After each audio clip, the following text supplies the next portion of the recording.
A gente vai falar hoje sobre a campanha do Agosto Dourado, né? Então, eu queria que você se apresentasse, por favor, e para as pessoas que estão aqui, fiquem à vontade para tirar as dúvidas, perguntar o que vocês quiserem. Eu conheço a doutora Ana Paula, né? Depois eu explico aqui como eu a conheço, como ela ajudou a mim e a minha família, e talvez você nem saiba quanto, talvez você fique sabendo hoje, mas esse é um tema que me deixou muito feliz quando a Orion propôs lá atrás, porque para minha família foi fundamental, foi muito bacana, uma história que eu vou dividir com vocês daqui a pouco. Mas se você pudesse apresentar. Bacana, Leonardo. Muito obrigada pelo convite, viu? Foi muito especial. E quero saber, sim. A gente não se falou mais depois, né? E é muito emocionante essas histórias. Então, se em algum momento eu me emocionar aqui, vocês que lutem, como fala, né? Eu adoro me emocionar. É um assunto que eu amo muito, né? Meu nome é Ana Paula Machado. Eu sou psicóloga, especialista em família. Trabalho também com sexualidade, eu faço preparação dos casais para o parto, os casais que escolhem o parto normal. Trabalho com questões pós-parto, que seria o puerpério, depressão. Mas eu me especializei há 8 anos em amamentação. Sou 16 anos formada em psicologia e há 8 anos eu me especializei em amamentação. Foi quando eu fui me desenvolvendo na área familiar. E nas questões, então, que surgem com o nascimento de um filho, né? E eu tenho uma clínica que chama do Útero ao Colo. Eu tenho um Instagram também, que chama Ana_Psicóloga. Depois, se vocês quiserem me fazer perguntas por lá e aprofundarem algum assunto, eu estou à disposição. E mais uma vez, agradeço pelo convite da empresa, do Leonardo, e a presença de todos vocês aqui. Estou à disposição para tirar dúvidas. Preparei um material para ir seguindo uma linha cronológica para vocês, para eu não me perder. Até está aberto aqui, de vez em quando vocês vão ver eu dando uma olhadinha, mas é mais para eu não me perder. Porque eu vou falando, eu amo muito esse assunto, e aí, de vez em quando, eu preciso de um norte. Legal, legal. Ana, então eu queria que você começasse falando, né, dessa campanha do Agosto Dourado, é, a importância do aleitamento materno, né? Acho que é uma campanha que, pelo que eu vi, ela começou em 1990, né? A gente tem visto bastante agora em agosto, mas que você falasse sobre isso e por que que é importante o aleitamento materno, né? Por que que isso é diferente de uma fórmula ou de uma outra forma de amamentação, né? De nutrição infantil, né? Então, bom, a história é longa, né? Mas eu vou tentar ser bem concisa. Ah, com o advento das fórmulas infantis, né, muitos anos atrás, né, o índice de mortalidade infantil aumentou assim drasticamente. E aí a Organização Mundial de Saúde foi olhar para isso, para ver o que estava acontecendo. Descobriu-se um monte de questões, né? Trocava-se a amamentação pela fórmula, e aí a gente tinha problemas com a água, a água nem sempre era potável, né? A própria fórmula ela não tinha estudo suficiente para dar conta e substituir o leite materno. Até hoje não substitui, mas hoje a gente consegue uma qualidade muito maior. Então a gente tinha problemas de desenvolvimento infantil, não só na parte física, mas neurológica. E aí, então, com esses estudos, começou uma campanha fortíssima mundial para o aleitamento materno. Então, diretrizes da Organização Mundial foram sendo passadas para os países, e o Ministério da Saúde reforça essa importância o ano inteiro.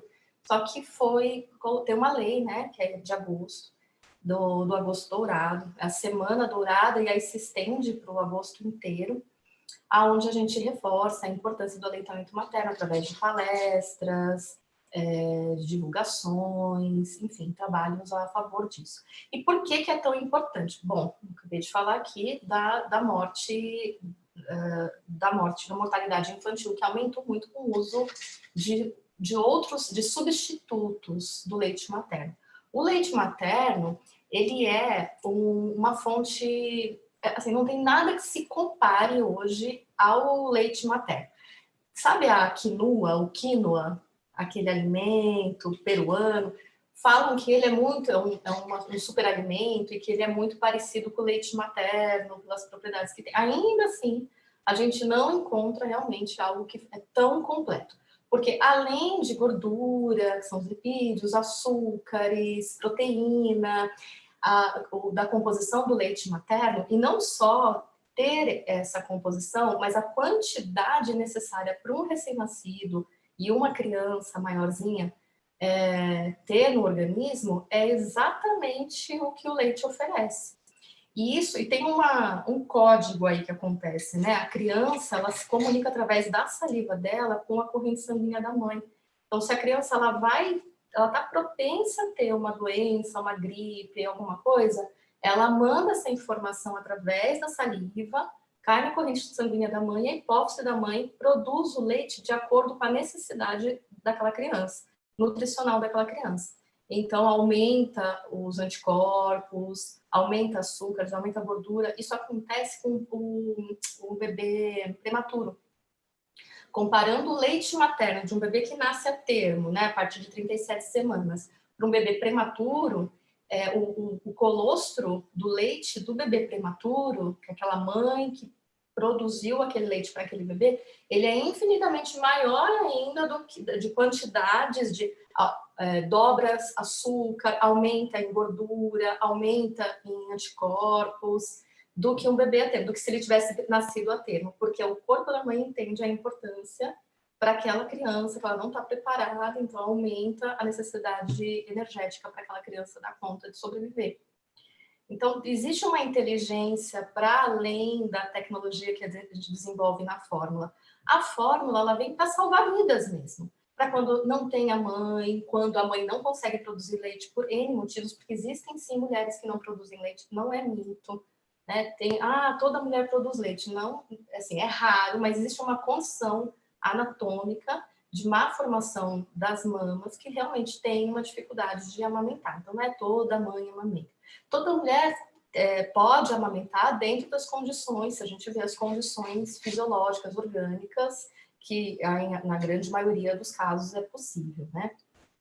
Mas aí entrou uma outra questão, e por que as campanhas elas são tão fortes? Começaram cada vez mais a ficarem fortes? Porque amamentar também não é só uma questão fisiológica.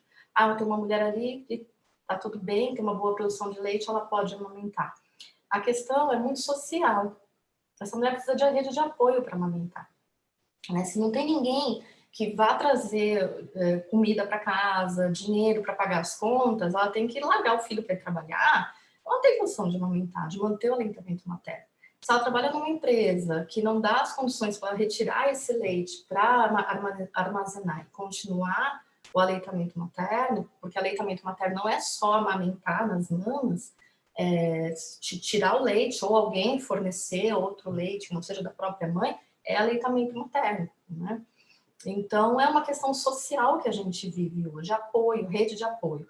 Mesmo em casa, os afazeres de casa, a alimentação dessa mulher, ela realmente precisa de rede de apoio familiar também, inclusive, não só fora da casa dela, né? Então, amamentar é um ato social. Hoje em dia a gente tem falado que é um ato político, né? Inclusive, por conta desses benefícios todos que eu acabei não falando, fiz esse parênteses todo e não acabei não continuando dos benefícios, que são os anticorpos, né? Então, a mulher, durante a vida, vai desenvolvendo anticorpos para ela, e quando ela tem um bebê, ela passa esses anticorpos ainda intraútero e depois continua passando através da amamentação. Então, as vacinas, as doenças que ela teve, que ela criou anticorpos para combater, ela vai passar para essa criança. Então, a gente tem uma criança com muito menos tendência a ser internada, a parar no pronto-socorro, a ficar resfriadinha, ter problemas alérgicos, além do desenvolvimento mental, porque as propriedades do leite materno, ela auxilia no desenvolvimento neurológico. E nós nascemos com 25% de neurônio só, do que a gente vai ter o resto da vida. Até os 3 anos de idade, mais ou menos, a gente tem um boom de formação neuronal. Aí depois, até mais ou menos 21 anos, que é quando a gente tem, de fato, ali a maturidade da formação cerebral.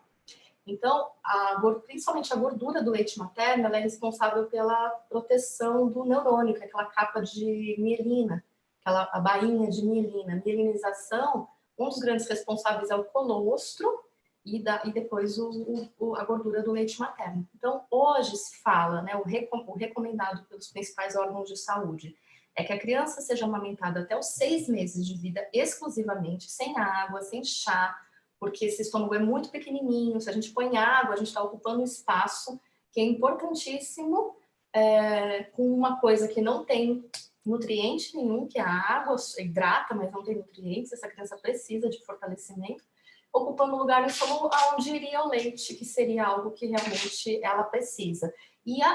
Na composição do leite tem água, então o leite ele é o suficiente até os 6 meses de vida. Depois disso, com a introdução alimentar, a gente ainda pode continuar, se sim essa mulher tiver rede de apoio, a amamentação junto com a alimentação. E aí o recomendado é até 2 anos ou mais, se for possível, exatamente por conta dessa formação neurológica. Legal, Ana. Deixa eu te fazer uma pergunta, sem querer cortar a sua linha de raciocínio, mas a amamentação tem benefícios para a mãe também, né?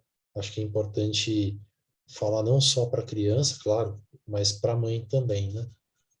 Sim. A amamentação, ela evita câncer de mama e câncer de ovários também. Já tem estudos comprovando que evita câncer de ovários. O útero ovários é que vai diminuindo a porcentagem, né? Além dos efeitos emocionais. Sendo uma mulher que tem esse desejo, a amamentação, ela ajuda a estreitar um vínculo emocional e lidar melhor com o puerpério. Às vezes a mulher ela não está se sentindo muito bem no pós-parto, tem um luto puerperal ali, uma tristeza, que a gente chama de baby blues, que é normal. Mas quando vai entrando num processo mais depressivo, de desvitalização, que a gente percebe que essa mulher está numa desconexão, um vínculo, desconexão emocional, a primeira coisa que falam é: você precisa dormir, você precisa parar de amamentar para você descansar e tal. E isso, às vezes, é muito pior, porque é o vínculo, é trazer o bebê para o peito, é esse momento de vínculo com o bebê é que traz uma energia, uma satisfação. A produção de leite, ela está diretamente relacionada com a ocitocina. Para produzir leite, a mulher precisa basicamente de 2 hormônios, a prolactina, que produz leite, e a ocitocina, que ejeta leite dos alvéolos e vai para a mama, né? Espreme lá os alvéolos e contrai os alvéolos e vai para os dutos. Então, essa ocitocina, ela aumenta os níveis de prazer da mulher, de satisfação, e esse criar vínculo ajuda também a evitar a depressão pós-parto. A não ser que ela fale: eu não quero mais amamentar, eu não... Aí sim. Agora, alguém virar para ela e impor essa condição, que isso vai ser melhor para ela, é complicado. Tem até um livro bem interessante que eu indico, que é Depois do Parto, a Dor, que é um livro da Brooke Shields, sabe aquela atriz, Lagoa Azul, famosa, né? Ela teve a primeira bebê dela e ela teve uma depressão pós-parto fortíssima. E ela escreveu esse livro, é um livro muito simples de ler, ela tá falando, sou escritora e tal, mas acho que pode ajudar outras pessoas. E é muito intensa a descrição dela, assim, da depressão pós-parto. E ela fala que orientaram muito ela para de amamentar, e foi a amamentação que a salvou desse lugar, assim.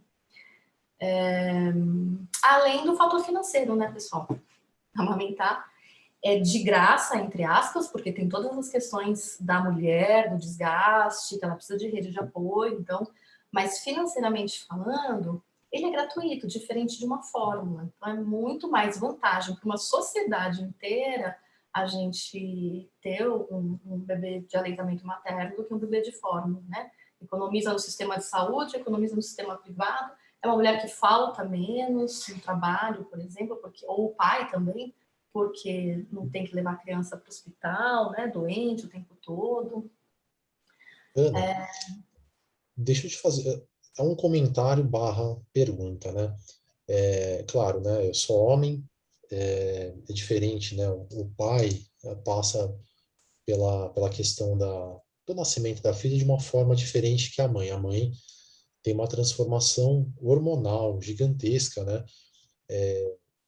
E assim, antes de fazer, são várias perguntas, né? Mas uma coisa que eu reparo assim, quando a criança nasce, a gente imagina assim a gente olha os animais e pensa assim, é natural amamentar. A criança já sai mamando, a mãe já nasceu, já vai dar tudo certo, não tem problema nenhum e tranquilo. Nasceu, agora é só você vê a pessoa amamentando e acha que tá tudo certo, mas nem sempre é assim, né? Essa é uma coisa. Eu queria que você falasse um pouco sobre isso, porque acho que a mãe vai aprendendo, a criança vai aprendendo, mas quando você falou dessa questão de depressão pós-parto, eu vejo muitos comentários assim, eu amamentei até não sei quanto tempo, aquela pessoa próxima que ao invés de ajudar, faz um comentário que até atrapalha, né? Assim, meio que a pessoa que não consegue amamentar, que ela não é uma super mãe. Então, como você é psicólogo, eu queria que você falasse um pouco sobre isso, até para a gente montar essa rede de apoio, e depois eu conto a história aqui que eu passei, que eu acho que é interessante, porque é um relato verídico, né? Você participou de uma parte, mas são essas duas coisas. O processo de amamentação. Eu sei que o leite que inicial não é o leite final, né? Quando a criança nasce. Então, se você puder falar um pouquinho sobre isso, se você não lembrar de alguma pergunta, eu faço de novo. São várias aqui, né? Ai, o raio do instinto, né? Ai, que sabe. Vamos lá. Amamentar é instintivo. Ai, nasce um bebê, nasce uma mãe. É que nem os mamíferos. De fato, nós somos mamíferos. De fato, a gente traz o nosso lado orgânico, fisiológico, né? Então, a partir do momento que nasce uma placenta, caem os níveis de estrógeno e progesterona, aí sim é possível, com esses níveis bem lá embaixo, que a prolactina suba, então uma mulher produza leite, né? Isso, se não tiver nenhum atrapalho aí no meio do caminho, isso vai acontecer. Isso sim seria o instintivo, que seria uma responsabilidade do tronco encefálico, não do neocórtex, né? Não da nossa intelectualidade. Isso acontece. Agora, quando a gente fala de que amamentar não é instintivo, é o ato de amamentar. Então, pegar um bebê e trazer ao peito pode até ser instintivo, sabe? Qualquer pessoa tem vontade de botar comida na boca de um bebezinho que acaba de nascer, por instintivamente querer nutri-lo. Mas como fazer isso é que são elas. Não é simplesmente colocar o bebê no peito e a coisa vai acontecer. Porque isso é cultural. E por que o ato de amamentar é cultural? Porque antigamente a gente tinha a nossa forma de se relacionar era em comunidade. Então, um via o outro fazer, a gente ia aprendendo com o outro. Então, tanto o parto quanto amamentar era algo muito cultural. Quando as crianças viam desde pequenas, as mães, as tias, outras pessoas, outras mulheres ao seu redor amamentando, e o conhecimento ele era passado. Como evitar que machuque, tem preparação de mama, não tem preparação de mama, solo ajuda, esses conhecimentos todos eram passados. Então, pegar um bebê e pôr no peito pode até ser instintivo, agora como fazer isso, né, as dicas de ouro para evitar que o peito rache. Tem outro fator também que a gente atrapalha muito uma mulher na amamentação, principalmente o capitalismo, né? Querendo vender produtos e mais produtos. Você precisa disso para amamentar. Você precisa daquilo para amamentar. Então começam os apetrechos, que a gente fala que as tretas da amamentação, né? Que daí é uma briga com a indústria. Ah, chupeta, mamadeira, bico de silicone, absorvente de peito, é lanolina, não sei o quê. Aí quando a gente chega na casa da mulher, a gente vai afastando tudo isso dessa relação dela com o bebê. E primeiro de tudo, a gente alinha essa mamada, né? Que seria a pega correta. Primeiro de tudo, mama e bebê e como ajeitar isso. Eu ainda brinco assim que é uma questão de eixo. Como encaixar esse bebê na mão. E aí, então, a gente vai trazendo soluções para alguma coisa que foge do natural dela, né?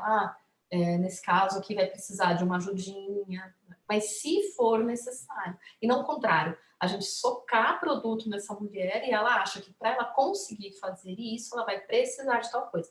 E, na verdade, isso vai desencorajando, desempoderando, tirando dela a satisfação da naturalidade de amamentar e da informação que ela recebeu, que é a básica para amamentar, achando que ela precisa de muita coisa, né?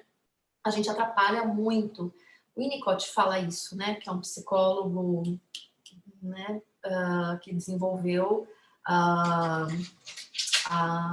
ele foi o precursor, ele foi incrível, né? Ele entrou nesse lugar mãe bebê, assim, no início da vida, e ele culminou o termo da mãe suficientemente boa, né? Não é aquela mãe perfeita, a gente tem que matar a mãe perfeita para a mãe suficientemente boa nascer, né? A que vai frustrar naturalmente, porque ela é humana, enfim. E aí ele fala da amamentação, que os profissionais eles têm que entender que eles não são os especialistas do assunto. Quem é especialista do assunto é essa mãe e esse bebê, e não atrapalhar essa relação, né? E sim pontuar coisas que possam realmente trazer um benefício com delicadeza. A gente percebe esse problema desde a sala de parto. Quando um bebê nasce, a gente fala da hora dourada, que é trazer esse bebê, nasceu, esse bebê tá bem, não é lá levar por fralda, lavar, pentear o cabelo, sei lá, fazer mais o que com essa criança, e depois levar para a mãe 8, 12 horas depois. Não. O bebê nasceu, traz para essa mulher, traz para esse casal, reconhecer essa criança, cheirar o seu bebê, e aí sim criar esse vínculo emocional a partir de um instinto, e esse bebê que sim é totalmente instintivo, ir criando vínculo e sentindo o cheiro da mãe, sentindo o cheiro do colostro, o faro deles é fabuloso, né? E aí sim, esse bebê, se ele quiser pegar o peito, como que a gente já atrapalha ali? Socando o bebê no peito e querendo que ele pegue, irritando essa criança, que já começa a pegar a ojeriza da amamentação. Eu já peguei casos assim, que a criança ela tinha horror de ser tocada. O bebê de poucos dias, você pegava o bebê já começava a chorar. A única posição que a gente conseguiu fazer essa nenê pegar eram gêmeas. Uma não tinha essa questão, a outra tinha. Era com a mulher deitada, a neném deitada e pouco tocar nela. Ela abocanhava. Foi o único caso em que eu orientei a mulher levar o peito à boca do bebê para que a gente pudesse não ter ela irritada. Por conta de tanta manipulação que é feita em sala de parto, né? Ana, Fui embora, né? não, legal. Tem algumas perguntas que chegaram também para a gente, né? A respeito do leite, né? Você falou que a amamentação ela deve ser exclusiva até os 6 meses, né? É o ideal. Depois, naturalmente, geralmente a mulher retorna ao trabalho, aí fica um pouco mais difícil, né? A questão da amamentação e tal. E uma das coisas que as pessoas fazem é retirar o leite e congelá-lo, né? Esse leite congelado, como que a questão nutricional desse leite é igual, é diferente? Quais os cuidados nesse sentido e numa fase mais avançada, assim, né? Então, o leite materno, leite humano, a gente fala, né? Ele vai perdendo em nutrientes, sim, conforme o tempo de congelado. Então, tem protocolos, né? 15 dias no congelador e 24 horas, ou 12, 24 horas na geladeira. Isso são protocolos. Na Alemanha, tem lugares que são 6 meses o protocolo do leite ser congelado. Ele não estraga, porém, de fato, ele vai perdendo em propriedades. Ainda assim, ele é mais vantajoso, mesmo congelado, ter perdido alguma propriedade dele, do que a fórmula. ele ainda fornece mais nutrientes, e principalmente por conta dos anticorpos e a gordura, do que a fórmula. Então, o cuidado seria, ao retirar o leite, e aí no lugar higiênico, lavar as mãos, se for com a mão lavada apenas, pode passar um álcool gel, mas só de lavar muito bem as mãos, as unhas, já é o suficiente. Agora, se for com a bombinha, né, o vácuo extrator, enfim, a bombinha, ela lavada, bem enxaguada, se passou detergente, bem enxaguada, e se possível, fazer o uso de uma esterilização no micro-ondas, às vezes no trabalho não é possível. Retirou esse leite, ele vai sair quente do corpo. Então, dá uma resfriadinha nele embaixo da torneira, põe na geladeira. Quando você vai retirar novamente, você pode pegar o mesmo potinho, só que depois que você ordenhou. Então, você ordenha o leite num outro potinho também esterilizado, resfria esse leite para não degelar o que já está na geladeira, tira da geladeira e complementa. Só para você aproveitar bem, para não ter vários potinhos com 10 ml. Então, você aproveita bem a capacidade do potinho inicial. E a nota que você vai fazer lá da data e horário é do primeiro leite que você pôs no potinho, da primeira ordenha. E ainda sobre isso, desculpa, não sei se você acabou a Eu só queria explicação. saber se ficou claro, se eu estou muito... E aí depois ele pode ficar... uma coisa importante, o leite, aliás, qualquer derivado, né? Qualquer laticínios também, eles têm que ficar no fundo da geladeira, no fundo da caixa da geladeira, nunca na porta. De 12 a 24 horas, às vezes muda o protocolo de lugar para lugar, mas isso é de menos. E 15 dias no congelador. Aí tirou do congelador, pode ficar 12 horas na geladeira e depois utilizar esse leite. Essa é a parte do congelamento, eu respondi. Perfeito. Bom, se alguém tiver dúvidas sobre isso, a gente complementa aqui. Sobre a questão dos alimentos que a mãe consome, né? Essa é uma pergunta que eu acho que você recebe bastante. Tem algum alimento que é proibido? E, por outro lado, né, tem algumas sugestões. Come tal alimento que aumenta a produção de leite. Isso é verdade? É um mito? Queria que você falasse um pouquinho sobre essas duas coisas. Perfeito. Antigamente, e infelizmente não é verdade essa expressão, porque ainda tem médicos desatualizados que falam, né? Fala-se de alimentos proibidos, alimentos que aumentam gases no bebê, e cítricos, e feijão, né?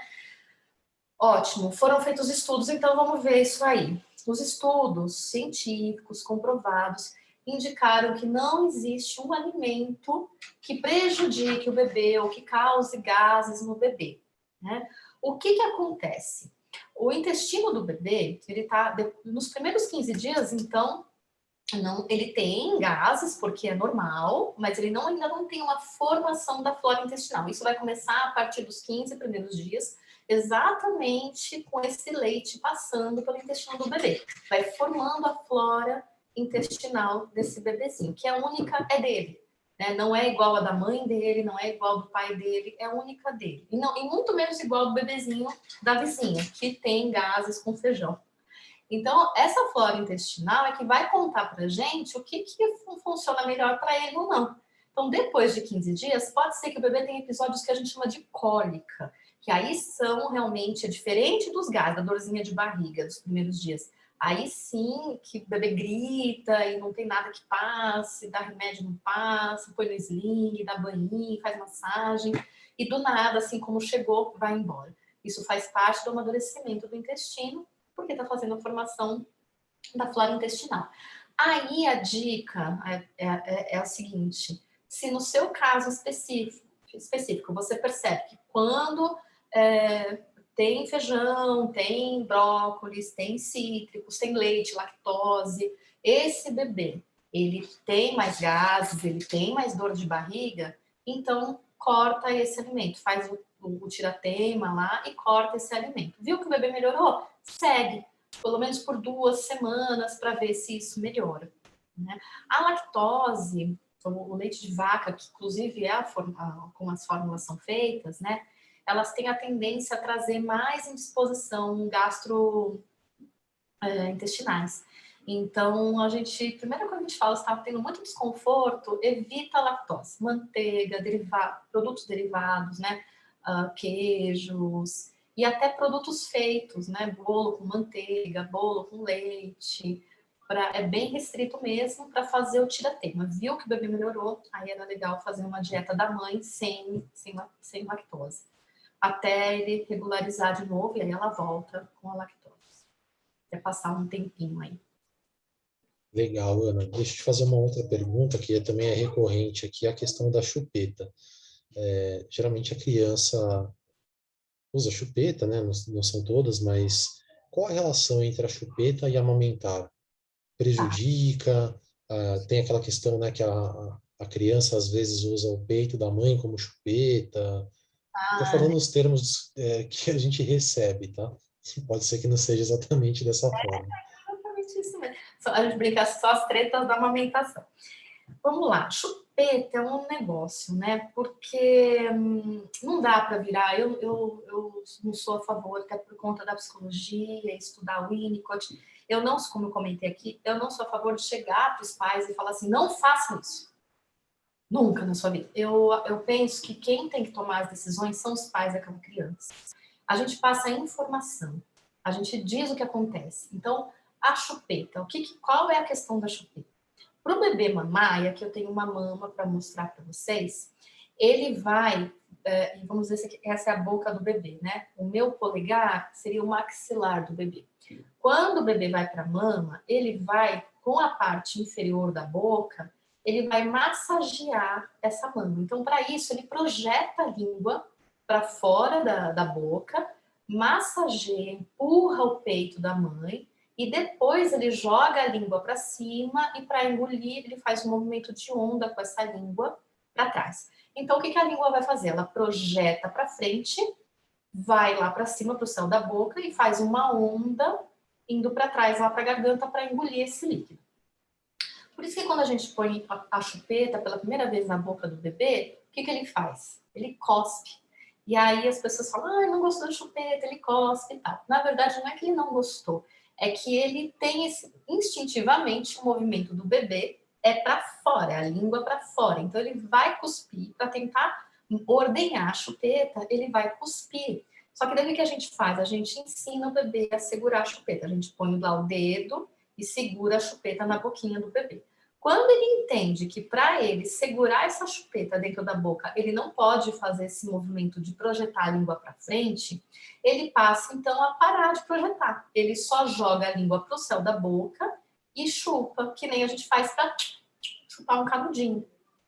E ele vai fazendo esse movimento. E aí a gente tem um risco enorme, que é esse bebê perder a habilidade de projetar a língua para frente na hora de vir para a mama. Isso a gente chama de confusão de bicos. Pode acontecer com mamadeira, chupeta e bico de silicone. Por isso que essas três coisas a gente tenta evitar ao máximo de introduzir no recém-nascido. Tem bebê que não vai fazer? Tem bebê que não vai fazer. Ai, que bom, não fez confusão de bicos, pega a chupeta, pega a mamadeira, pega o peito e tá tudo bem. Legal. Tem problemas que a gente tem que falar, né, despertar os pais para isso, que são os problemas de formação orofacial da chupeta, né, e da dependência emocional, e depois tirar a chupeta é um transtorno, né, pode ser bem difícil lá na frente. Então, existem várias questões da chupeta. Mas aqui, falando da amamentação, a gente tem o risco da confusão de bicos. Se ele depois pegar o peito igual ele pega a chupeta, ele deixa de ordenhar essa mama. A mulher passa a ter, então, uma diminuição na produção de leite, porque o peito não é bem ordenhado, ele só está sendo sugado como um canudinho, né? Então, a mulher geralmente não associa, porque isso leva um tempo para acontecer, às vezes um mês. E aí a mulher não associa com a chupeta, acha que ela teve um problema orgânico, e aí não posso mais aumentar. Então, isso é frustrante para ela não sabe de onde vem isso, e por isso que a gente fala que a gente fala sobre informação, é poder mesmo, né? A gente fala de empoderamento da família, porque muitas vezes a família não sabe o que está acontecendo. Ah, tudo bem da chupeta. Ah, meu bebê não quis mais, eu eu não consegui dar de mamar e tá tudo bem e tal. Tá tudo bem, claro, mas é importante ela entender o que aconteceu. Porque senão a gente sai da cultura da amamentação e entra na cultura do vamos que vamos. E o capitalismo, as indústrias, elas estão aí para tirar mesmo a amamentação e vender mamadeira, vender fórmula. A proposta é essa, né, deles. Então, quanto mais informação de apetrechos, de tudo que desconecta e que atrapalhe essa amamentação, mais a gente vai ter problemas, né? Mais a gente vai ter bebês que mamam menos, ou tem para de mamar, mama por poucos meses, mamou 2 meses, né? Então a gente tem que entender por que os bebês deixam de mamar, por que o bebê mamou só 1 mês, por que o bebê mamou só 2 meses. Não é pegar no pé da mãe, falar ela não foi capaz, ou o bebê não sabia, não é isso. É informação para que outras mulheres não caiam no mesmo engano, né? Na mesma questão. E uma questão também que atrapalha a amamentação, que não tem a ver com os apetrechos, mas é orgânico do bebê, que é o frênulo sublingual. Às vezes o bebê ele nasce com o freio da língua, né, que a gente fala, encurtado, e precisa fazer aquele cortezinho, aquele procedimento para poder soltar a linguinha e o bebê mamar. Quando o bebê tem um freio curto, ele pode machucar, inclusive, a mama, porque faz esse movimento equivocado. Ele não consegue projetar a língua, e aí ele fica só no mamilo. E isso vai machucando o mamilo até que assa, racha, sangra, e aí até entender que o bebê tem o frênulo curto, que precisa ir lá e fazer uma avaliação da odontopediatra, às vezes já desmamou. Então, por isso que os profissionais eles precisam estar atentos a todos esses detalhes, né? E saber informar a família de uma forma a não julgar, mas acolher. Muito legal. Uma coisa que eu acho que é interessante, né? Eu vou falar agora de onde que eu conheci a Ana Paula, né? Acho que o pessoal já conhece, sabe que eu tenho uma filha pequena de 3 anos. E quando minha filha nasceu, né? Eu tenho 2 sobrinhas. E aí recomendaram o trabalho da Ana Paula, que era um trabalho de consultoria em amamentação, né? E acho que essa consultoria, ela é fundamental para dar esse empoderamento para a família. E olha só como deu certo, né? Porque acho que todo mundo tem essa visão de que é uma coisa muito natural. Eu me lembro, não faz tanto tempo, que no hospital, quando a minha filha nasceu, estava tudo certo. A gente chegou em casa, parece que de repente não dava mais nada certo, né? Enfim, aí a gente fez, né, essa consultoria, deu tudo certo. Durante 20 dias estava tudo certo. Que o trabalho, eu não me lembro exatamente quantos dias foram, né? Só que nesse meio tempo, a minha esposa teve um problema e precisou ficar lá no hospital alguns dias. Então, assim, eu não fazia a mínima ideia do que fazer com uma criança de 20 dias em casa, e minha esposa no hospital, enfim. Mas toda essa história é para dizer que, assim, não vai dar para voltar a amamentar, né? As pessoas, não, meu Deus do céu. Claro que foi um recomeço, mas com essas técnicas e esse empoderamento da família inteira, a minha filha foi reaprendendo, porque ficou alguns dias sem mamar, né? Porque não dava mesmo para mamar, por tudo que aconteceu, mas com o esforço da minha esposa, da minha filha, com paciência e tal, deu tudo certo. E claro, eu falo isso também não para parecer uma coisa, nossa, eles são heróis, né? Que meio que criando um mito de uma coisa, porque eu sei que o contrário também é prejudicial. Quando a mulher não consegue por um problema ou outro, as pessoas, nossa, essa mulher não tem vontade e tal. Toda essa história é para dizer o seguinte: esse trabalho que a Orion está fazendo aqui está trazendo a importância da amamentação, né, do leite materno. A Ana falou dos benefícios.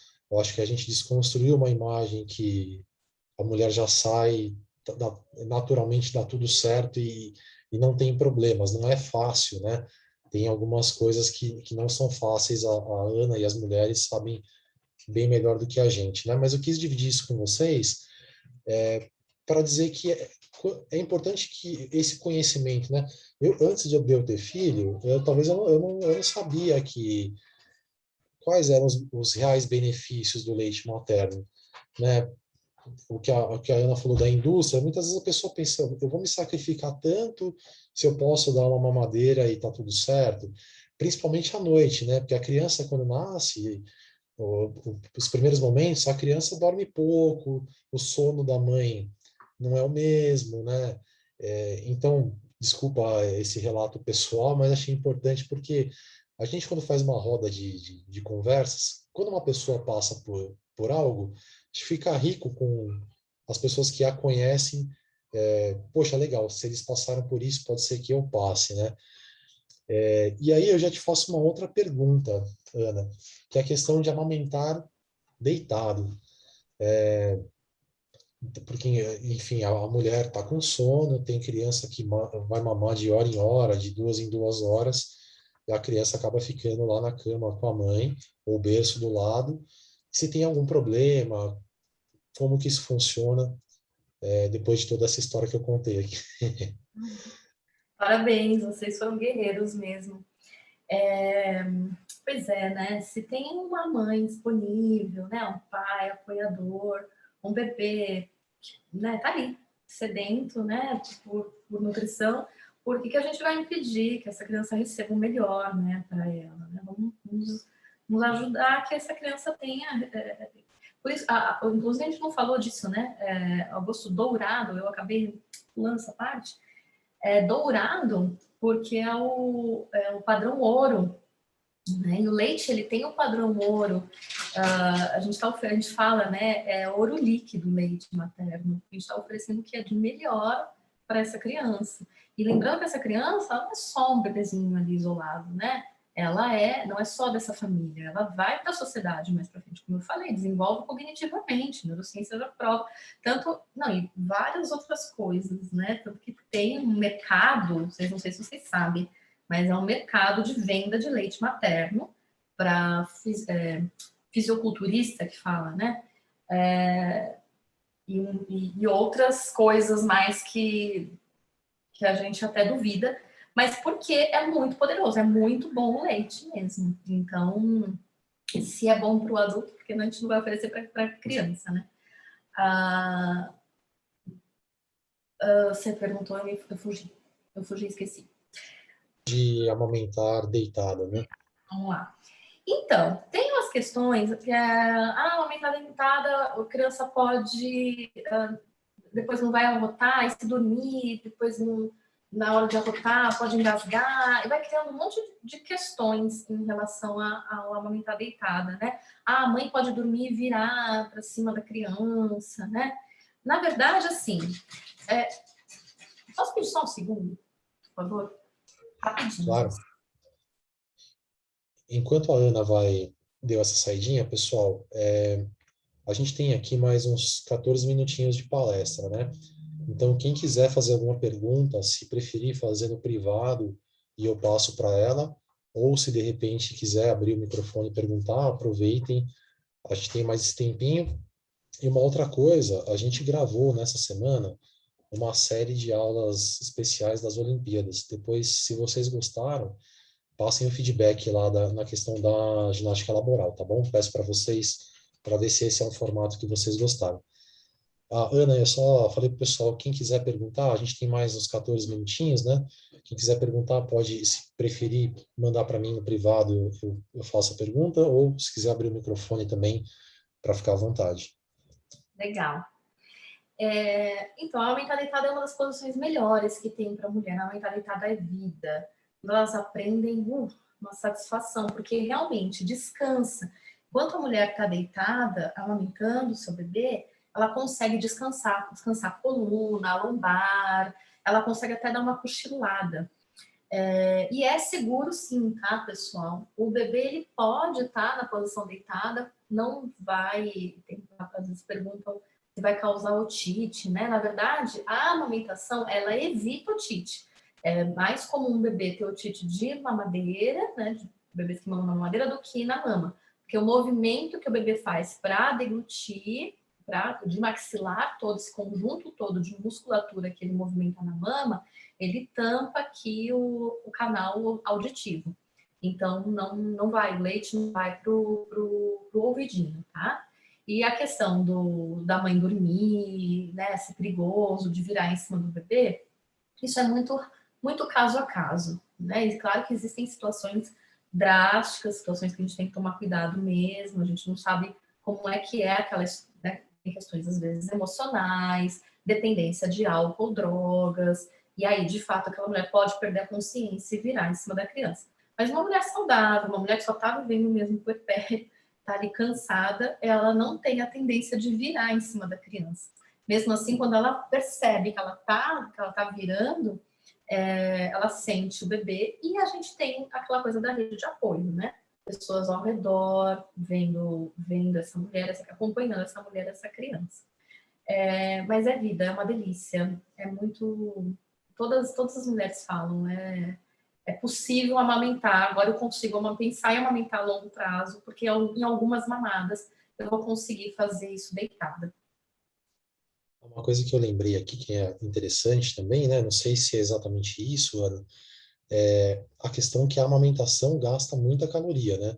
Então, um benefício para a mãe também é voltar ao peso mais rapidamente, né? Então, pelo que eu pesquisei, a mãe chega a gastar de 700 a 800 calorias por dia pelo fato de amamentar, né? Não sei se é mais ou menos isso, mas como você falou da questão do pessoal que faz musculação e tal, né? Me fez lembrar isso. Isso é muito biológico, muito de organismo, metabolismo, né? Nem toda mulher emagrece, mas a tendência é essa mesmo. A tendência é emagrecer muito. E, inclusive, a gente fala para manter um lanchinho sempre perto da mãe, uma maçã, banana, um Tupperware com um pão, um lanche legal mesmo, inclusive de madrugada, porque a amamentar dá mais fome que na gestação e dá mais sede também. Então é sempre bom, eu brinco, espalha garrafinha por tudo que é lado, banheiro, no sofá, no chão, se tiver, tem uma garrafinha d'água, porque se você parou ali para amamentar, você vai abrir, vai esticar a mão e ter água, porque dá muita sede e é muito bom para a produção de leite. A gente estava falando sobre alimentação e eu pulei a resposta, não respondi a parte do tem alimentos que aumentam a produção de leite? Então, tem algumas substâncias, algumas plantas, os superalimentos, tipo o feno grego, que realmente tem uma relação com o aumento de produção de leite, sim. Alguns estudos comprovam que derivados do milho, né? Mas uma coisa que cientificamente realmente é comprovado, que a gente pode falar tranquilamente, são das gorduras saudáveis, que aumentam a gordura do leite. Então, azeite, óleo de coco, óleos vegetais de modo geral, leites vegetais, abacate, o coco mesmo, a fruta, oleaginosas, castanhas, macadâmia, amendoim. Isso tudo ajuda a trazer uma consistência mais gordurosa para o leite. Então, aí o bebê ganha peso, ajuda o bebê a ganhar peso. Legal. E uma coisa que as pessoas perguntam, né? A gente falou assim, a amamentação exclusiva até os 6 meses. E até qual idade seria, não sei se recomendável é a palavra certa, mas até que idade amamentar? O recomendado é até 2 anos ou mais. Bastante tempo. Bastante que eu falo pela nossa sociedade, né? Uma mulher que consegue amamentar é realmente uma privilegiada, né? E que queira, lógico, né? É importante sempre lembrar que a gente está falando de uma dupla, né? Que o bebê às vezes desmama antes, ele mesmo deixa, não quer, e às vezes a mulher não quer mais amamentar, né? Porque é uma demanda muito grande, é uma entrega muito grande, é um trabalho. Você está ali disponibilizando o seu corpo para aquela função, né? Que é lindo, é maravilhoso, mas nem para todas as mulheres isso é satisfatório. Inclusive, por alguns distúrbios hormonais, a gente tem um diagnóstico que chama perturbação da amamentação. Algumas mulheres, quando o bebê começa a mamar, começa a passar um monte de pensamentos horríveis pela cabeça. Acidente de carro, coisas que não vêm dela, ela nunca, não assiste, não viu, não é um assunto que está preocupando ela, uma notícia que ela viu na televisão. É um processo orgânico, a coisa começa a acontecer, ela começa a ter imagens muito ruins na cabeça, e isso causa uma angústia, obviamente. Então, tem que tratar com medicamento. Então, não é assim, a mulher tem que amamentar, ponto, é simples. Não. Por isso que é importante a gente apoiar, ter uma boa rede de apoio não só de pessoas, né, da família e da sociedade, como profissionais também. Mas é isso, 2 anos ou mais. Legal. Deixa eu fazer uma pergunta agora, talvez uma pergunta diferente, né? Tem alguns homens aqui também na live, né? E outras pessoas vão assistir depois, né? Para nós homens, qual dica você daria? Porque quando a gente fala, às vezes, agosto dourado, parece que é algo da mulher, só da mulher, mas você em alguns momentos falou da família, né? Então, pro marido ou para a família, qual dica você daria, assim, para que isso ficasse mais fácil, né? Para que o agosto dourado funcionasse com mais naturalidade? A gente teve o Dia dos Pais aí, né? Então, pai, né? Que palavra é essa? Qual é essa...